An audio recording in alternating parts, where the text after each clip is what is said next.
আল্লামা জুলফিকার নকশবন্দি লিখেন, জিবরিল আমিন ওই কথা শুনে আল্লাহর কদমে সাজদায় পড়ে গেলেন।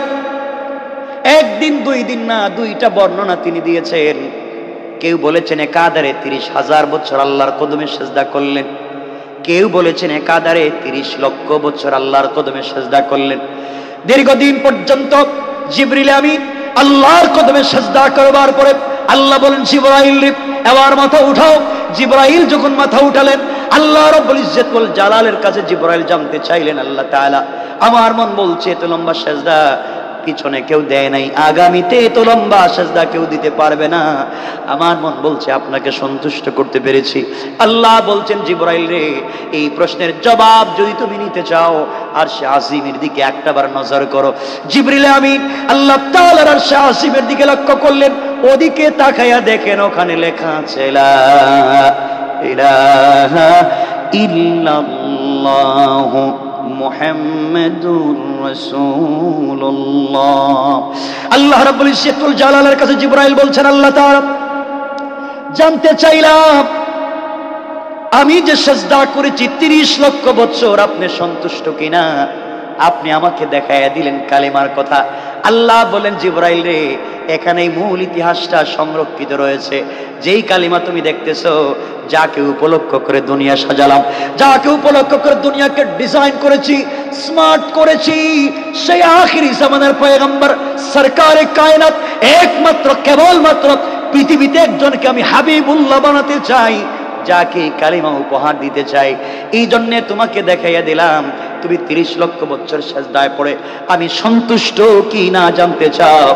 আখিরি জামানার পয়গম্বরের উম্মতেরা, আমার আখিরি জামানার গোলামেরা, যাদের কাছে কালিমা থাকবে, আখিরি জামানার গোলামেরা প্রতিদিন কমপক্ষে 5 ওয়াক্ত সালাত তারা ফরজ পড়বে, 5 ওয়াক্ত নামাজ পড়বে।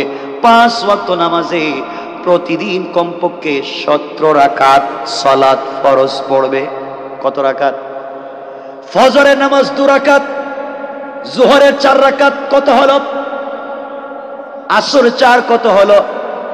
মাগরিবের 3 কত হলো? ইশার 4 কত হলো? আল্লাহ বুঝাতে চাইলেন, জিবরাইল রে, আখিরি জামানার গোলামেরা প্রতিদিন 5 ওয়াক্ত সালাত পড়বে, কমপক্ষে 17 রাকাত সালাত ফরজ পড়বে। প্রত্যেকটা রাকাতে কমপক্ষে 2টা করে সেজদা দিবে। প্রত্যেকটা সেজদায় কমপক্ষে 3 বার করে সুবহানা রাব্বিয়াল আলা বলবে। আখিরি জামানার গোলামেরা সেজদায় গিয়ে যখন তারা একবার পড়বে সুবহানা রাব্বিয়াল আলা, পুরা জিন্দেগীর অপরাধগুলাকে লালন করে, পুরা জিন্দেগীর অপরাধগুলাকে স্বীকার করে যখন আমি আল্লাহকে ডাক দিয়ে বলবে সুবহান, আয় আল্লাহ তাআলা আপনি তো মহাপবিত্র, আলা আপনি বড়, এইভাবে যখন স্বীকার করে আমার আখিরি জামানার গোলাম সেজদায় পড়ে চোখের পানি ঝরে একবার যখন বলবে সুবহান রাব্বিয়াল আলা, তুমি 30 লক্ষ বছর সেজদায় পড়ে যেই শান যেই মর্যাদার মালিক হতে পারো নাই জিবরাইল, আখিরি জামানার গোলামেরা সেজদায় গিয়ে একবার সুবহান রাব্বিয়াল আলা বললে তোমার 30 লক্ষ বছরের চাইতে তাদের মর্যাদা আমি আল্লাহর কাছে বেশি হয়ে যায়। আল্লাহু আকবার। এই জন্য আল্লাহ রাব্বুল ইজ্জত ওয়াল জালাল বুঝাতে চাইলেন, বিপদে পড়ে গিয়েছেন, আল্লাহকে যদি সন্তুষ্ট করতে চান একটাই জায়গা, শুধুমাত্র কেবলমাত্র সেজদা। এই জন্য আল্লাহ বললেন সুজদা ওয়া কিয়ামা, বিপদে পড়ো আর যেখানেই থাকো আমি আল্লাহর কদমে সেজদা করো।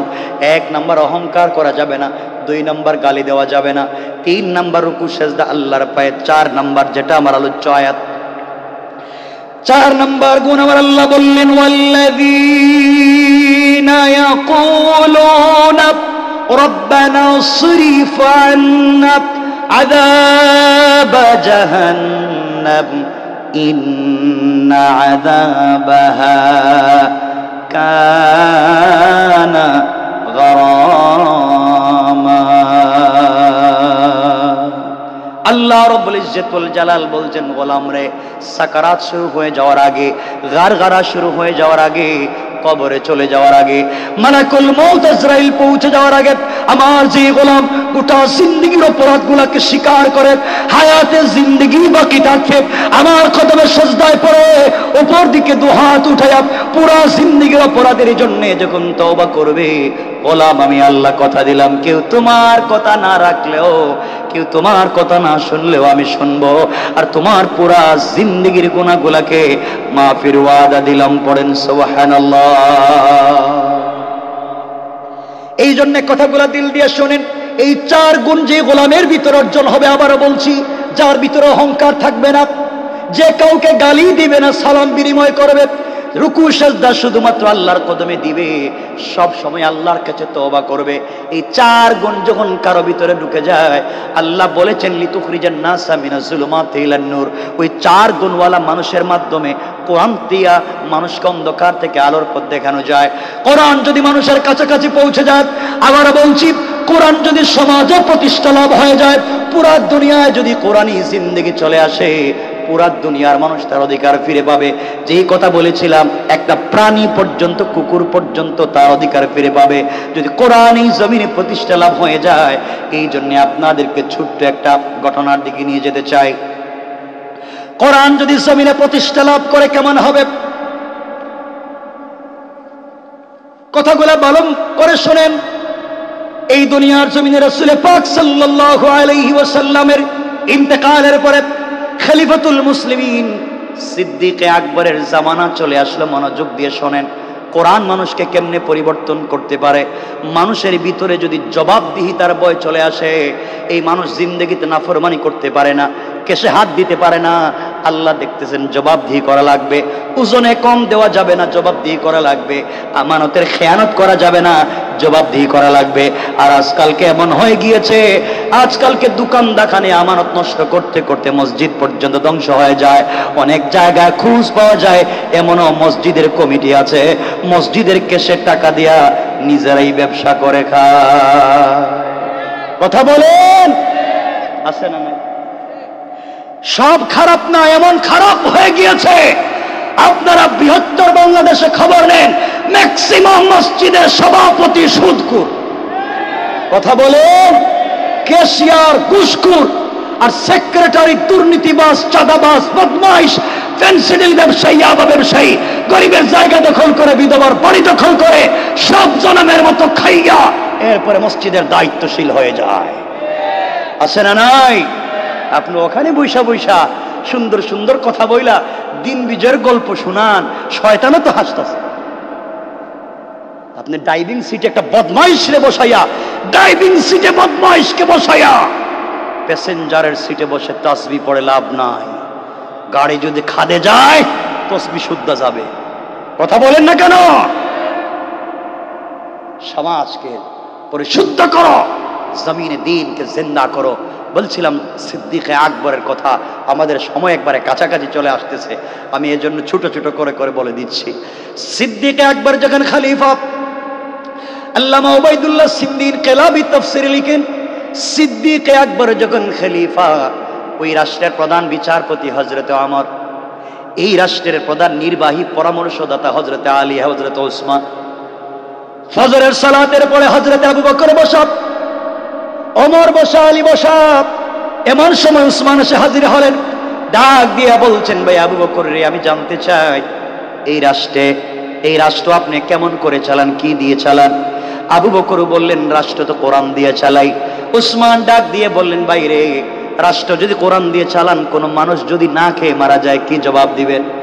সিদ্দিক আকবর বলছেন, ভাই ওসমান শোনাব, যেই রাষ্ট্রে কোরআন জিন্দা, যেই রাষ্ট্র কোরআন দিয়ে চলে, ওই রাষ্ট্রে একটা মানুষ যদি মারা যায় সেটা তো দূরের কথা, একটা কুকুর যদি না খেয়ে মারা যায়, একটা বিড়াল যদি বিনা চিকিৎসায় মারা যায়, আল্লাহর আদালতে আমাকে জবাবদিহি করা লাগবে। কারণ কোরআন সবাইকে পূর্ণাঙ্গ অধিকার প্রদান করেছে। কোন ঠিক কিনা? এবার উসমান বলছেন, ভাই আবু বকর, আমি দেখতে পাইলাম 3 দিন হয়ে, আজকে 4র্থ দিন, সকাল ফজরের পর হয়ে গেল, আপনার রাষ্ট্রে একজন বৃদ্ধা মহিলা 3 দিন হয়ে গেল, তার ঘরে কোনো খাবার পৌঁছে না। আপনি আল্লাহর কাছে কি জবাব দিবেন? সিদ্দিক আকবর বললেন, ভাই আমি জানি না, একা মানুষ খবর নিতে পারি নাই, তোমার কাছ থেকে শুনেছি 3 বেলা বাইতুল মাল থেকে মহিলার ঘরে খাবারের ব্যবস্থা করব। ওসমান ডাক দিয়ে বলছেন, ভাই আবু বকর রে, 3 বেলা খাবারের ব্যবস্থা করবেন কথা সত্য, কিন্তু এই মহিলা বৃদ্ধা, চোখে দেখেন না তার স্বামী নাই, বিধবা, তার কোনো ছেলে নাই, মেয়ে নাই, মহিলার ঘরে কে রান্না করে দিবে, কে তাকে খাইয়ে দিবে, কে ঘরটা মুছে দিবে, কে দিবে? সিদ্দিক আকবর বলছেন, আমি তো এই মুহূর্তে বিনা পয়সায় কোনো কর্মচারী পাবো না, নতুন খলিফা হয়েছে, কে আছো এখানে এই মহিলার বাড়িতে বিনা পয়সায় কাজ করে দিবে? কোরআন দিয়ে সমাজ চলতেছে, এমন কি কেউ আছো? ওই সময় কেউ যখন দাঁড়ায় না, ওই রাষ্ট্রের প্রধান বিচারপতি, চিফ জাস্টিস হযরত ওমর দাঁড়িয়ে গেলেন, আর চোখের পানি ছেড়ে ছেড়ে বলছেন, খলিফাতুল মুসলিমিন আবু বকর, এই মহিলার বাড়িতে আপনি খাবার পৌঁছে দিবেন বলেছেন, কর্মচারী পাচ্ছেন না, আমি ওমর এই মহিলার বাড়িতে স্বেচ্ছায় বিনা পারিশ্রমিকে আমাকে এই মহিলার বাড়িতে খাদেম বানাইয়া দিতে পারেন। পড়েন সুবহানাল্লাহ। একজন প্রধান বিচারপতি একজন মহিলার বাড়িতে বিনা পয়সা কাজ করতে চায়, প্রধান বিচারপতি। আর আমাদের দেশের গ্রামের খালি গ্রামের লিডার হয় বা ওয়ার্ডের লিডার হয়, এর তো ফা মাটিতে থাকে না, ফাউলটাই হাঁটে। কথা কন না, কি ভাব ভঙ্গি ধরে। আর রাষ্ট্রের প্রধান বিচারপতি। ইসলাম মানুষকে কেমন পরিবর্তন করেছে, যে মানুষের মাথা কেটে ফেলতো ডাইল ভাত, যে ব্যক্তি রাসূলের মাথা কাটবার জন্য গিয়েছে, আজ কোরআন তাকে এত পরিবর্তন করেছে, একজন প্রধান বিচারপতি হয়ে একজন সাধারণ মহিলার বাড়িতে কাজ করতে চায়। সিদ্দিক আকবর বললেন, শোনো আমার, তুমি যদি ঠিক মতো মহিলার বাড়িতে কাজ না করো, আমার আদালতে তোমাকে জবাবদিহি করা লাগবে, কাল কিয়ামতের ময়দানে আল্লাহর সামনে তোমাকে জবাবদিহি করা লাগবে। আমার বললেন, প্রতিদিন ফজরের নামাজের পরে অফিসে যাওয়ার আগে মহিলার বাড়িতে কাজ করে দিয়ে যাব, অফিস থেকে সন্ধ্যার সময় ফিরবার সময় কাজ করে দেব। যেই কথা সেই কাজ সংক্ষেপ করে বলে দিলাম। পরের দিন থেকে হযরত ওমর কাজে লেগে গেলেন। ফজরের নামাজ পড়ে অফিসে যাওয়ার আগে মহিলার বাড়ির দরজার সামনে পৌঁছে গেলেন। দরজার সামনে দাঁড়াইয়া দাঁড়াইয়া ডাক দিয়ে বলছেন, আম্মা জান, আমি আপনার বাড়ির নির্ধারিত খাদেম, আমি আপনার বাড়িতে এসেছি মা, বলেন না কি করে দেওয়া লাগবে, আপনার কি কাজ লাগবে, রান্না করে দেওয়া লাগবে কিনা। মহিলা ডাক দিয়া বলছেন, যুবককে তোমাকে চিনি না, চোখে পর্যন্ত দেখি না, তুমি আসতে দেরি করেছো যুবক, তুমি আসার প্রায় 3 ঘন্টা আগে আরেকজন যুবক এসে আমার ঘরের সবগুলা কাজ করে দিয়ে চলে গিয়েছে।